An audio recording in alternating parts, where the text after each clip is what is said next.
बिस्मिल्लाहिर्रहमानिर्रहीम। अस्सलाम वालेकुम स्टूडेंट्स, कैसे हैं आप लोग। पिछले वाले लेक्चर्स की समझ आई, देखा ध्यान से हमने क्या कल वाले लेक्चर में रीड किया था।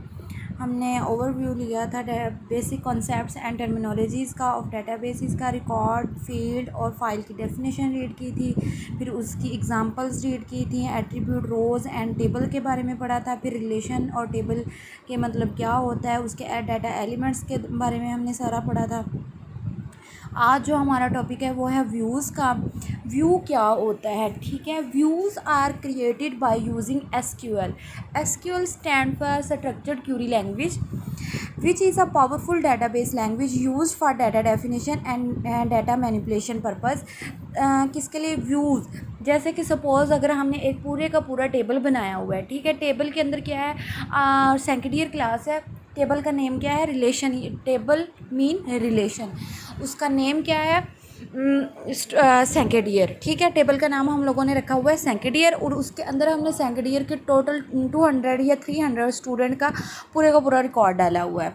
अब उस रिकॉर्ड में से हमने सिर्फ एक चीज़ देखनी है। चीज़ क्या देखनी है, एक स्टूडेंट का रिकॉर्ड चेक करना है। एक स्टूडेंट का सिर्फ हम नाम और रोल नंबर चेक करना चाह रहे हैं। एक ही स्टूडेंट का सिर्फ हम लोग नाम और उसके सब्जेक्ट्स देखना चाह रहे हैं, या रोल नंबर और सब्जेक्ट्स देखना चाह रहे हैं, या फिर हम यूँ देखना चाह रहे हैं कि रोल नंबर और उसकी अटेंडेंस देखना चाह रहे हैं। तो हम किस तरह व्यू करेंगे, ये किसके लिए, किस जरिए हमारे लिए पॉसिबल है, एसक्यूएल के थ्रू, स्ट्रक्चर्ड क्वेरी लैंग्वेज के थ्रू। और स्ट्रक्चर्ड क्वेरी लैंग्वेज की 6 तरह की टाइप्स हमने पढ़ी थी। कौन कौन सी, अपडेट, इंसर्ट, डिलीशन, मॉडिफिकेशन और रिमूविंग का था, और एडिशन का था, ऐड का था, ठीक है। 6 तरह की होती हैं। Which is a powerful database language है use for data definition and data manipulation process. The purpose of using views is purely to keep the data safe and secure from unauthorised and illegal users. The view provide the descriptions of relations that are not stored but are constructed as needed for stored relationship. To create a view, हम कैसे view create कैसे कर सकते हैं। Normally the following creation SQL command is use. यही तरीका है जिस तरह ये लिखी गई है। As it is a view most important in short question है। इसका एग्जाम्पल आपने एज इट इज़ लिखनी है। क्रिएट, एज इट इज़ आपने क्रिएट लिखना है, साथ में व्यू लिखना है। फिर क्या आ जाएगा, स्टूडेंट व्यू 01 एज सेलेक्ट भी क्यूरी है। Student number, student name, student address from student table. Where student gender जो है वो क्या होना चाहिए, एम का मतलब क्या है, मेल। अब ये सारी उसने क्या लगा दी है, कंडीशंस लगा दी हैं। देखें कैसे। सबसे पहले उसने क्या किया कि उसने टेबल में से जो डेटाबेस है उसको क्या कमांड दिया है कि क्रिएट क्या करना है, व्यू। सिर्फ हमने देखना है क्या, स्टूडेंट व्यू 01, यानी 01 क्या हो जाएगा, उसकी आईडी नंबर है। स्टूडेंट क्या है, रिलेशन का नाम है। व्यू क्या है, वो क्यूरी लग रही है। 01 क्या हो जाएगी, उसका आईडी नंबर हो जाएगा। एज जो है वो कंडीशन लग रही है। एज सेलेक्ट क्या लग रहा है, दोबारा से एसक्यूएल की क्यूरी है, सेलेक्ट वाली जो है उसमें से वो सिलेक्ट क्या कह रहा है, स्टूडेंट व्यू 01, यानी रोल नंबर 1 जो है, या 01 आईडी जो है उसमें से सिलेक्ट क्या करना चाह रहा है, जो सिर्फ शो करवाना चाह रहा है वो क्या क्या है, स्टूडेंट नंबर है, स्टूडेंट नेम है, स्टूडेंट एड्रेस है। ये 3 चीज़ों को वो शो करवाना चाह रहा है। किस में से, फ्रॉम स्टूडेंट के टेबल से। जैसे कि अगर हमने सेकेंडियर टेबल का नाम रखा हुआ है तो हम फ्रॉम क्या लिखेंगे, सेकेंडियर। तो अगर हमने टेबल का नाम स्टूडेंट रखा हुआ है तो हम क्या लिखेंगे, फ्रॉम स्टूडेंट। वेयर क्या होता है, कंडीशन के लिए लगाया जाता है। वेयर स्टूडेंट जेंडर, यहाँ पे वो कंडीशन लगा रहा है कि सिर्फ उस कंडीशन वाले स्टूडेंट्स आने चाहिए, इस आईडी वाले स्टूडेंट वही आने चाहिए जो कि मेल हों। यानी कि स्टूडेंट जेंडर क्या होना चाहिए, मेल, यानी कि फीमेल नहीं होने चाहिए। मेल जेंडर वाले जो हैं उनका हमें क्या क्या शो होना चाहिए, स्टूडेंट नंबर उनका, स्टूडेंट नेम और उनका स्टूडेंट एड्रेस नंबर। ये सारी चीज़ें सिर्फ उन्हीं की शो होनी चाहिए जिनका जेंडर क्या है, मेल है। This will create a view from the student table from only make students which can be used by the users according to the authorisation given to them, leaving the original table inside safe and secure. आगे next वाला हमारा topic है indexes का, most important 3 again short question है। It is another table created by the system developer. अब ये वो जो व्यू है वो हम किसके थ्रू करते हैं, वो यूज़र्स इस्तेमाल करते हैं। ठीक है, एक टेबल क्रिएट है, हमने अपनी मर्ज़ी के हिसाब से, यानी कि अगर हमें सिर्फ़ और सिर्फ स्टूडेंट नंबर चाहिए, स्टूडेंट नेम चाहिए, तो हम जस्ट स्टूडेंट नंबर और स्टूडेंट नेम से लिखेंगे। और कंडीशन भी हम चेंज कर सकते हैं। कंडीशन हम कैसे चेंज कर सकते हैं? हम कह सकते हैं कि सिर्फ वही स्टूडेंट्स शो हों जिनके मार्क्स जो हैं या जिनका ग्रेड जो है वो बी है या जिनका ग्रेड ए है, सिर्फ वही वेयर की कंडीशन में वो लगा दें। लेकिन इंडेक्सेस के अंदर क्या होता है? इंडेक्सेस किसके थ्रू लगाया जाता है? इंडेक्सेस यूज़र्स नहीं लगाते। इंडेक्सेस कौन लगाते हैं? डेवलपर्स लगाते हैं। डेवलपर कौन होते हैं? जो कि सॉफ्टवेयर प्रोड्यूस करते हैं।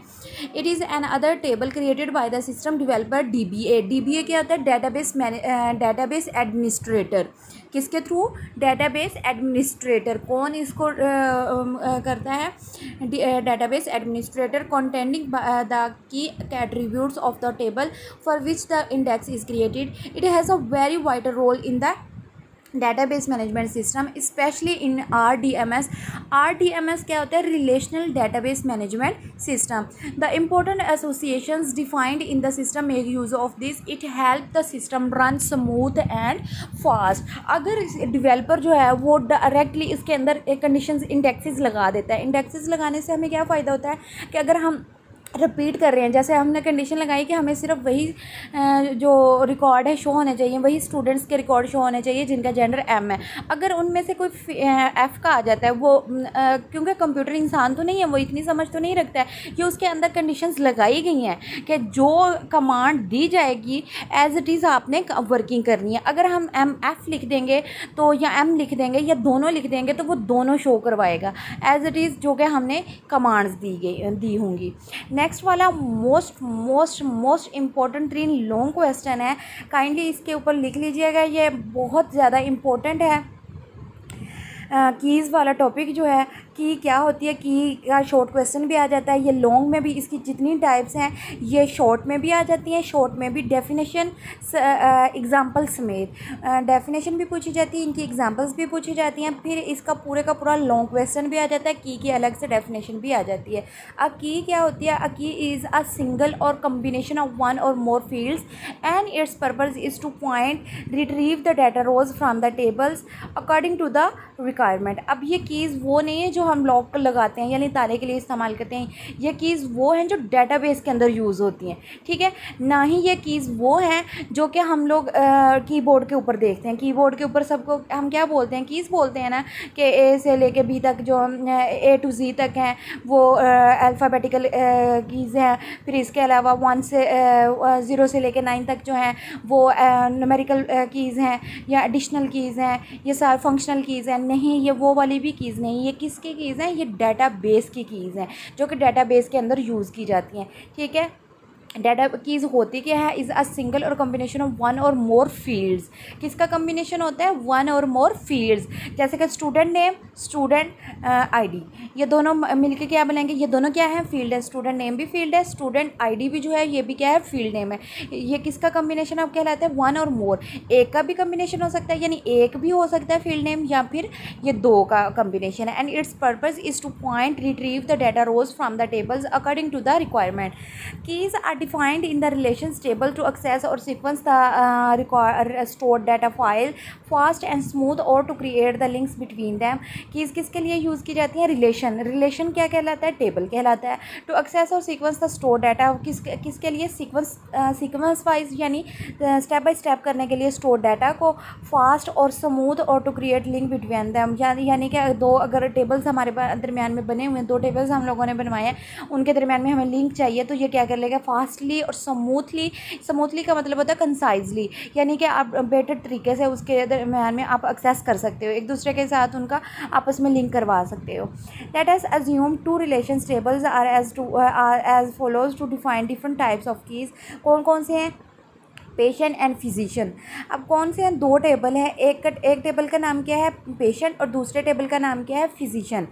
ठीक है, अब पेशेंट वाला जो टेबल है उसके अंदर फील्ड्स नेम कौन कौन सी यूज़ हो रही हैं?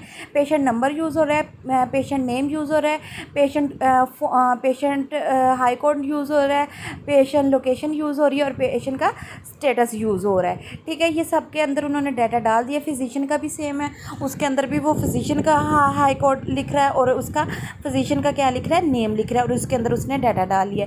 ये क्या है, ये हमारी कीज़ है। अब इन दोनों टेबल में से एक जो है, यानी जैसे पेशेंट नंबर है, अब पेशेंट नंबर देखें क्या रिपीट हो रहा है, नहीं। अब इसका मतलब क्या है कि पेशेंट नंबर क्या है, वो इसकी प्राइमरी की है। और नीचे वाले के फिजिशियन के अंदर देखें कि जो हमारा फिजिशियन हाई कोर्ट नंबर है वो भी रिपीट नहीं हो रहा है। तो इसका मतलब ये भी क्या है, इसका आईडी नंबर है, यानी कि जो इसको यूनिकली डिफाइंड कर रहा है। पीछे भी कल वाले लेक्चर में भी मैंने आपको बताया था कि जो कि यूनिकली आइडेंटिफायर होता है। अब इन दोनों टेबल के अंदर पेशेंट नंबर जो है पेशेंट वाले टेबल का यूनिकली आइडेंटिफायर है, और नीचे वाले के फिजिशियन कोड जो है वो इसका फिजिशियन वाले टेबल का दूसरा क्या है, कोड है, प्राइमरी कोड है। ठीक है, टाइप्स ऑफ कीज़ देख लें कौन कौन सी होती है। प्राइमरी की होती है, सेकेंडरी की होती है, कैंडिडेट की होती है या अल्टरनेट की होती है, फिर कंपोजिट की या फिर कनकैटिनेट की होती है, सॉर्ट या कंट्रोल की होती है, और फॉरेन की होती है। ठीक है, अब हम इसकी टाइप्स के बारे में पढ़ते हैं। काइंडली ध्यान से इसको याद कर लीजिएगा, ये आपस में मिक्सअप हो जाती हैं। मोस्ट इंपॉर्टेंट थिंग, ये लॉन्ग क्वेश्चन है सेकंड ईयर के अंदर, और इसमें से अगर लॉन्ग नहीं आता है तो ये बार बार इसके टाइप्स, इसके शॉर्ट क्वेश्चन आ जाते हैं। प्राइमरी की क्या होती है, इन अ रिलेशन यानी इन अ टेबल क्या, द एट्रीब्यूट यानी कॉलम जो होते हैं, or a combination of attributes that uniquely identifies a row or a record, जो कि यूनिकली आइडेंटिफाई किसको करते हैं, एक रो को या फिर एक रिकॉर्ड को। जैसे पेशेंट नंबर है, is the attribute that uniquely identifies each patient and thus can be used as a primary key for the above defined table patient. On the other hand, P name जो patient name है is normally not unique, so it can not be used as a primary key. वो कह रहा है कि जो patient वाला पहला टेबल है उसके अंदर क्या है कि पेशेंट नंबर जो है वो as a primary key use हो रहा है। क्यों? क्योंकि वो हर एक पेशेंट का क्या है, यूनिकली नंबर है। जैसे कि आबद का क्या है 191 है, सालिम का क्या है, सलीम का क्या है 192 है, फ़रूक का 193 है, काशिफ का 198 है, जाहिद का 201 है, नईम का 202 है, खालिद का 213 है। सबके क्या है पेशेंट नंबर के हैं अलग अलग हैं, एक दूसरे से डिफरेंट है, जो कि क्या कर रहे हैं, यूनिकली आइडेंटिफाई करें। लेकिन अगर वो कहता है कि अगर हम पेशेंट नेम को कहते हैं कि वो प्राइमरी की है, लेकिन वो प्राइमरी की नहीं हो सकती। कैसे? क्योंकि एक इंसान दो इंसानों के भी सेम नेम हो सकते हैं। आबद किसी का भी नेम हो सकता है, फादर नेम भी सेम हो सकते हैं। और ठीक है, ये इसकी एग्जांपल है, ये आपने ऐसे डेफिनेशन के साथ आपने लिखनी है। सेकंड ईयर की है, सेकंड ईयर की क्या होती है, a second key is non unique field.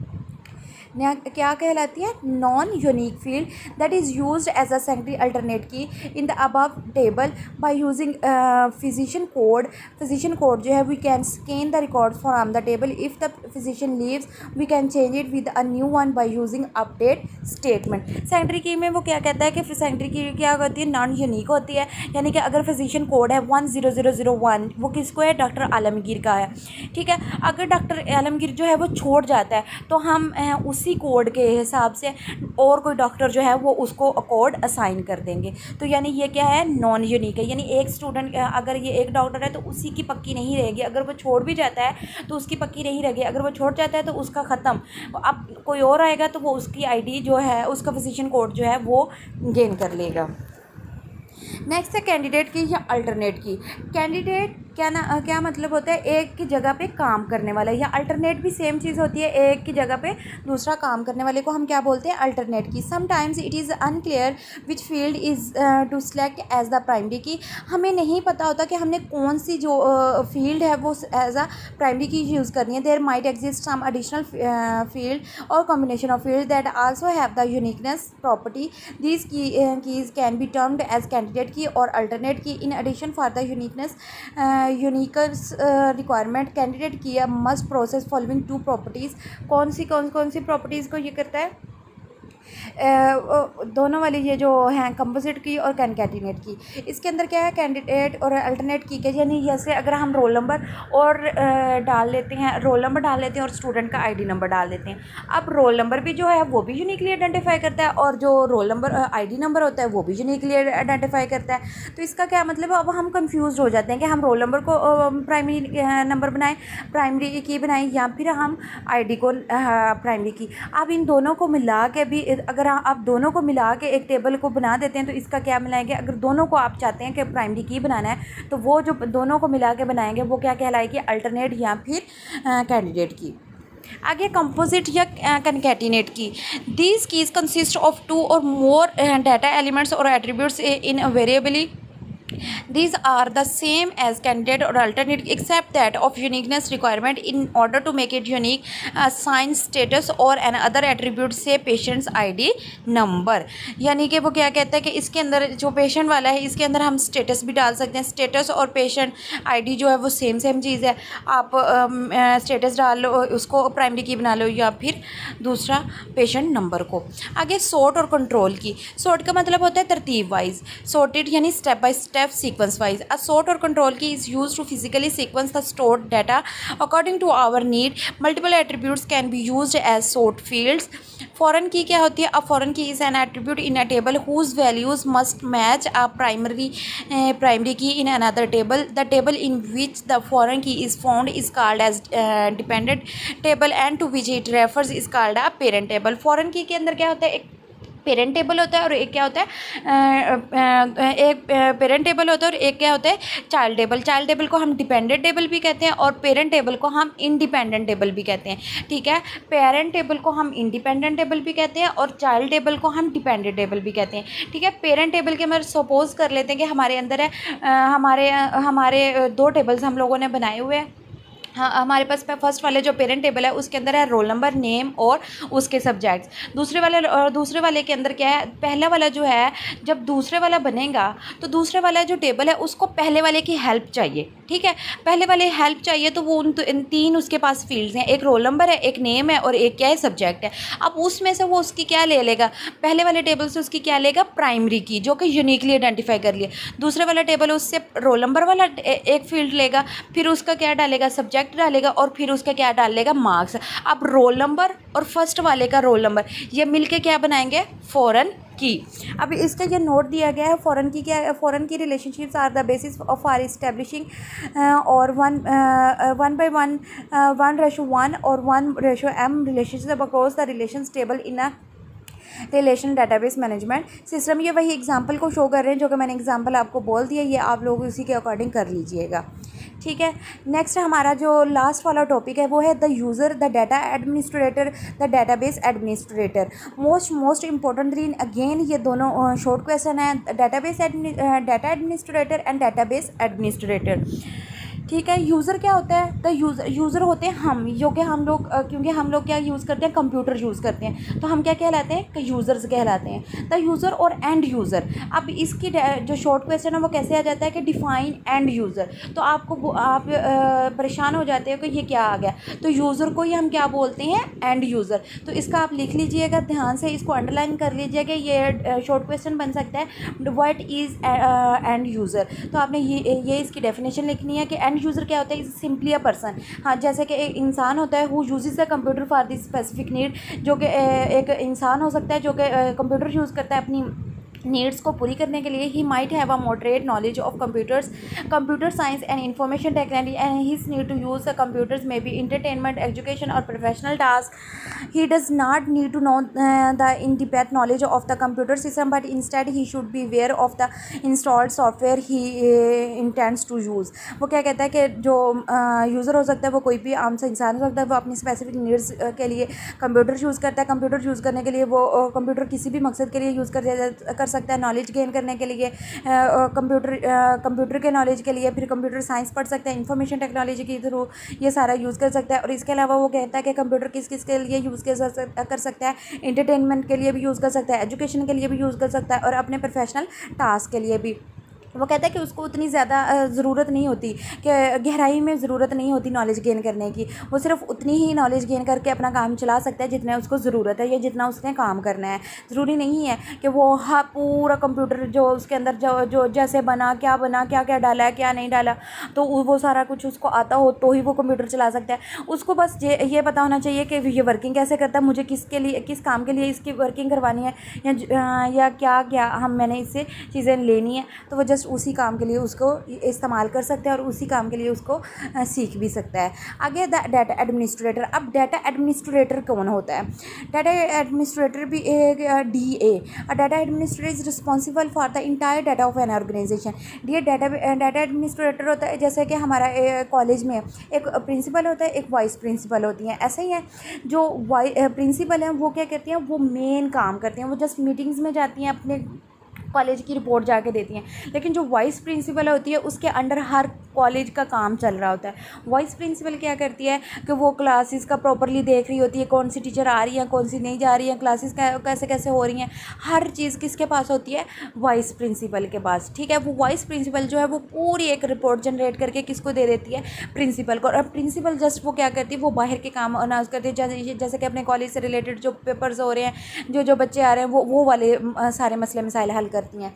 Same इसी तरह जो डाटा एडमिनिस्ट्रेटर होता है वो भी क्या करता है, वो भी अपने इंटायर डाटा, और एक ऑर्गेनाइजेशन जैसे कॉलेज है वो भी एक ऑर्गेनाइजेशन है, उसके अंदर जो भी डाटा उसके अंदर है, स्टूडेंट्स हैं, टीचर्स हैं, उन सब के बारे में उनका डाटा अपने रखती है। He normally develop the overall functional requirement for the database being used in the office. He shares in developing the logical design for each database. He should control and manage the database, establish the data standards, supervise the data distribution within the organization and communicate with the user when necessary. He should also participate in developing the data dictionary, prepare documentation and conduct user training where needed. Normally the data administrator serve a bridge between user and data processing staff। वो क्या कहता है कि staff और user के दरमियान में क्या कहता है, जैसे स्टूडेंट और टीचर्स के दरमियान में ब्रिज का काम कौन करता है? Vice principal. The database administrator. अब डाटाबेस एडमिनिस्ट्रेटर क्या है, वो क्या होता है? DBA, database administrator is responsible for the design, implementation, operation, management and maintenance of the database. She must be technically expert on the overall intensities of the database and DBMS. He is supposed to plan करता है, उसने coordinate करना होता है, carry out a variety of jobs during all phases of the database project. He must process the technical skills because he has to work on the complex software and hardware issues involved and to solve the problems of the system and application experts in the organization. He is also responsible to make sure the database access try to safeguard its security and to maintain and fine tune the database functionality. वो क्या कर, वो पूरी organisation का काम करता है। उसने हर एक इंसान का, हर पूरी बिल्डिंग के अंदर जो हो रहा है उसने सारा का सारा ख्याल रखना है। उसके अंदर जो कंप्यूटर यूज़ हो रहे हैं हर चीज़ का उसने ख्याल रखना है। ये हमारा नेक्स्ट चैप्टर नंबर 2 जो है वो भी ख़त्म हो चुका है। आप लोग इसको ध्यान से दो जो लेक्चर्स मैंने दिए हैं ध्यान से रीड कर लीजिएगा, समझ ना आए पूछ लीजिएगा। ओके जी, अल्लाह हाफिज़। नेक्स्ट वाले हमारा जो लेक्चर होगा उसमें हम अपना 3rd चैप्टर स्टार्ट करेंगे।